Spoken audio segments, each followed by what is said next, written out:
Hi, this is Sean from Gear West. Today we're going to be talking about off-road bikes, but in case you missed it, we do have a video as an overview of all the different bikes that we carry. For off-road bikes or off-pavement bikes, there's two major types of bikes as we consider it anyway. You have your mountain bikes and then you have your gravel bikes. Starting with mountain bikes, your first level is going to be the hardtail here. It's just like it sounds. It has no suspension in the rear, just a front shock. A couple things you want to look for in that is your suspension. We would recommend getting an air spring fork. What that does is allows you to adjust the suspension for your weight and the rebound on it, so it makes it a much more pleasant ride versus a spring fork.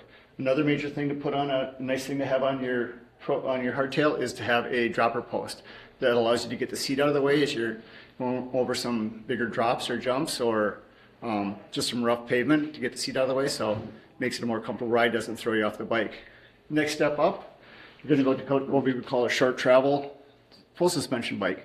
Typically a 100 to 120 millimeter suspension front and rear. Again, a dropper is highly recommended on a bike like this. This is the type of bike you will see a lot here in Minnesota. Most of our trails are very cross-country oriented, machine built. If you head up north, you might look at something more like this. This is a trail bike. This is going to be a longer travel bike. This is going to be anywhere from a 130 up to even a 150 with the fork, maybe a 130 to 150 in the rear. Definitely a little bit bigger, more aggressive bike. At the 150 level, you might be getting into maybe even doing some enduro downhill type racing. This is a great all-around bike also for what we have here in Minnesota. From there, as we head into kind of a mix, we have the Check Out here from Trek.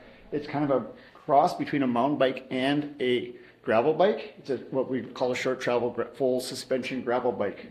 Only about 50 millimeters to 40 millimeters of travel, both front and rear, but it does take up to over a 2.2 inch tire. So it's got a mountain bike tire on a gravel style bike, gravel style frame. This one is a little more bike packing oriented. It allows you to have rack on the back with panniers and bags if you wanted to do some long adventure weekends, do some bike packing. It takes up to 3 water bottles in the frame, top 2 bag, and then racks are removable. So if you don't want to use that, it works as a nice gravel bike that way. Then we have something over here. This is a little more of a, what we would call kind of your standard gravel bike, kind of your everyday riders. This is something you want to go out and work on anything from the rails to trails to the full-on minimum maintenance roads, or MMR roads as some people call them. It will take up to a 50 millimeter tire or a 2-inch tire if you're in the inches category. This is also a great bike that will work well for bike packing. Lots of attachments for the racks, water bottles, top 2 bags, and it will take fenders if you need to go, or if you prefer to go that way if it's going to be a sloppy weekend. And then you can move into something like this. This is going to be what from Cervelo. This is their Sparrow 5. This is a full-on gravel race bike. Not as quite as much adjustability in this one. Only takes up to a 45 millimeter tire, so it's a little more champagne or smaller gravel oriented. This one will work for your daily adventures around town. It just doesn't take those heavier, larger rocked roads if you get on some of those minimum maintenance roads. With the gravel bikes and the mountain bikes, the one thing we recommend on all of them is a tubeless setup. It'll help prevent some of the small punctures that you get. It also allows you to run a much lower pressure, gives you better traction, makes you a little better ride and much better ride quality. And it is always surprising. One thing to check is there's many sites out there. You can check your tire pressure. The one thing with the tire pressure is you will often be surprised how much lower of a tire pressure you will run versus running a tube on the bike. Okay, a little bit of pricing on some of these bikes. In your hardtails, you're going to start probably around $1,300 to $1,400 to get a good trail-worthy hardtail bike. That's going to be kind of your entry level into the mountain bike category. You can get some that are a little bit lower priced, but if you're actually going to be hitting some of the trails, the one consideration is that some of the suspension does not work very well on some of the higher, the more aggressive trails.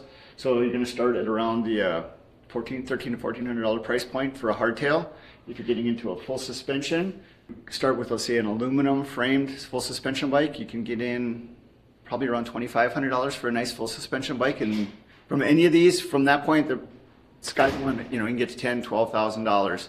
If you move into, say, the gravel bikes, you can get an aluminum framed gravel bike from Trek. Their AL series is going to start you a little bit under 2,000. If you're wondering anything about electronic shifting, we do have another video where we cover the difference between mechanical and the electronic shifting. Please refer back to that.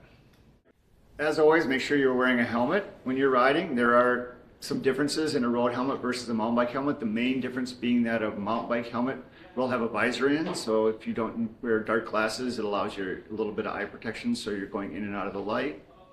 I personally wear a road helmet versus a mountain bike helmet. It's just what I prefer to ride in. I do wear a mountain bike helmet sometimes if I'm riding someplace very aggressive, because it does provide a little more protection, especially for the back of your head, in case you flip off the back of a bike, which is much more common on a mountain bike than it will be on a road bike.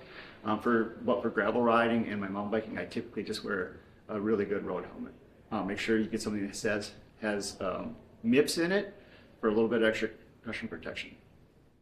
That should give you a good overview of the different types of off-road or off-pavement bikes that we carry and that are available. If you have any questions, please feel free to stop in at Gear West, and we'll have to answer any additional questions you have.